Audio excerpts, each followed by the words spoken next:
दो main type के market होते हैं, एक परफेक्ट कंपटीशन मार्केट और एक इम्परफेक्ट कंपटीशन मार्केट। आज हम देखेंगे परफेक्ट कंपटीशन मार्केट के डेफिनेशन,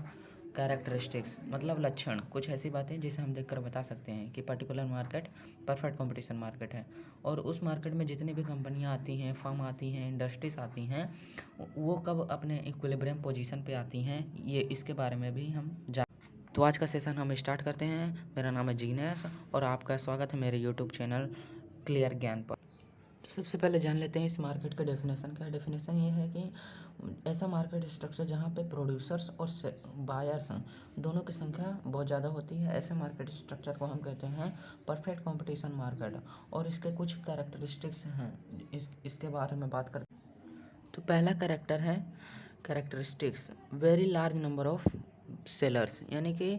ऐसे मार्केट स्ट्रक्चर में जो सेलर्स होते हैं वो बहुत बड़ी संख्या में पाए जाते हैं, प्रोड्यूसर बहुत ज़्यादा होते हैं। यहाँ पे जितने भी प्रोड्यूसर होते हैं आपस में कंपटीशन करते हैं। और ऐसे मार्केट में कोई भी फर्म होती हैं वो इंडिविजुअल अपने प्राइस को चेंज नहीं कर सकती, यानी कि वो अपने जो प्रिवेलिंग प्राइस है उस पर कोई इफेक्ट नहीं डाल सकती, ना तो उसे बढ़ा सकती हैं और ना ही उसे घटा सकती, क्योंकि अगर अपनी प्राइस वो लोग बढ़ाते हैं तो उनके कस्टमर दूसरे प्रोड्यूसर के पास, सेलर्स के पास चले जाएंगे, और अगर वो लोग घटाते हैं तो उन्हें लॉस हो जाएगा। इसीलिए वो लोग जाने जाते हैं प्राइस टेकर के रूप में, यानी कि जो प्राइस उन्हें दी जाएगी प्रिवेलिंग प्राइस वही अपनाएंगे, और वो लोग अपने आउटपुट को, अपने उत्पादन को डिमांड के अकॉर्डिंग एडजस्ट करते हैं। जितनी ज़्यादा डिमांड होगी उतना ज़्यादा प्रोडक्शन करेंगे, इसलिए वो लोग आउटपुट एडजस्टर के रूप में जाने जाते हैं। और दूसरा कैरेक्टरिस्टिक्स है लार्ज नंबर ऑफ बायर्स, यानी कि जो खरीदने वाले हैं, कंज्यूमर हैं, कस्टमर्स हैं, उनकी संख्या भी बहुत ज़्यादा होती है। और जितने भी कस्टमर्स हैं वो उनके पास बहुत ज़्यादा ऑप्शन रहते हैं, क्योंकि वो पर्टिकुलर प्रोडक्ट को किसी भी सेलर्स के पास से ख़रीद सकते हैं, क्योंकि जो प्रोडक्ट है वो सेम रहता है और वो सबके पास अवेलेबल है, किसी भी सेलर्स के पास जाके वो परचेस कर सकते हैं। और तीसरा कैरेक्टरिस्टिक्स है होमोजीनियस प्रोडक्ट। होमोजीनियस को हम सिमिलर या फिर सेम प्रोडक्ट भी बोल सकते हैं, क्योंकि यहाँ पे जो सेलर्स होते हैं वो सेम प्रोडक्ट बेचते हैं, आइडेंटिकल प्रोडक्ट। उनके जो जितने भी प्रोडक्ट होंगे वो सारे के सारे सेम होंगे, और इसीलिए कस्टमर्स के पास बहुत ज़्यादा ऑप्शन होते हैं, क्योंकि वो किसी भी प्रोड्यूसर के पास जाकर या सेलर्स के पास जाके परचेस कर सकते हैं उस प्रोडक्ट।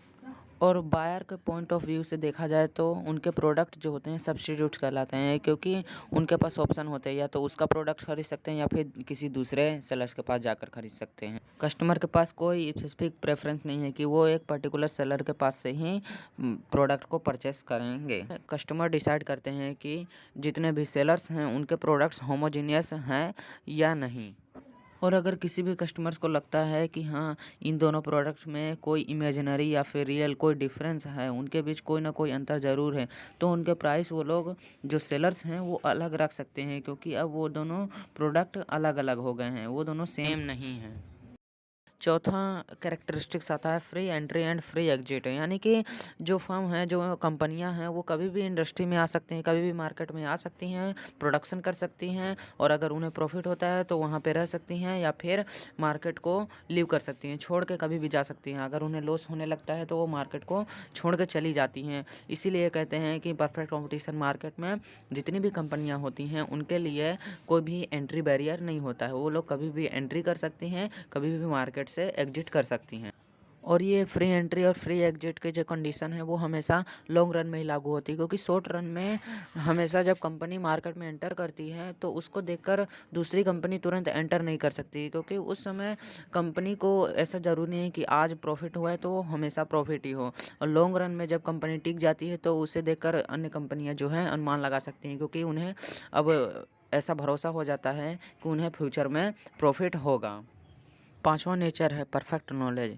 ऐसे मार्केट में जो कंज्यूमर होते हैं, कस्टमर्स होते हैं, उनको भी परफेक्ट नॉलेज होता है सारे मार्केट कंडीशन के, जो करंट मार्केट है उसके जो भी सिचुएशन है, क्या प्राइस है, क्या प्रोडक्ट्स की क्वालिटी है। और जितने भी प्रोड्यूसर होते हैं, सेलर्स होते हैं, उनको भी ये पता होता है कि जो बायर्स हैं, कंज्यूमर्स, कस्टमर्स, वो हमारे प्रोडक्ट से परिचित हैं, इसीलिए वो लोग सेल्समैनशिप, पब्लिसिटी, एडवर्टाइजमेंट ये सब पे खर्च नहीं करते। यानी कि एडवर्टाइजमेंट में जो खर्च होना चाहिए वो परफेक्ट कंपटीशन मार्केट में खर्च नहीं होता है, क्योंकि जितने भी कंज्यूमर्स हैं वो लोग प्रोड्यूसर के प्रोडक्ट के बारे में जानते हैं। और छठा नेचर आता है perfect mobility of the factors of the production, यानी कि जितने भी फैक्टर्स ऑफ द प्रोडक्शन है, लैंड, कैपिटल, लेबर और एंटरप्रेन्योर, ये सारे जो हैं वो मोबिल हैं, मतलब कि यहाँ से वहाँ हम तुरंत गति कर सकते हैं, मतलब एक स्थान से दूसरे स्थान जा सकते हैं, एक इंडस्ट्री से दूसरे इंडस्ट्री, एक फर्म से दूसरे फर्म तुरंत जा सकते हैं। यानी कि जितने भी फैक्टर्स ऑफ प्रोडक्शन है, या तो इस फर्म में लगाओ या तो उस फर्म में लगाओ, वो लोग का जो कॉस्ट होगा, जितने भी फैक्टर्स हैं उनका कॉस्ट हर फर्म में सेम होगा, क्योंकि जितने भी फर्म हैं वो सिमिलर प्रोडक्ट बना रहे हैं, इसलिए या तो एक कंपनी में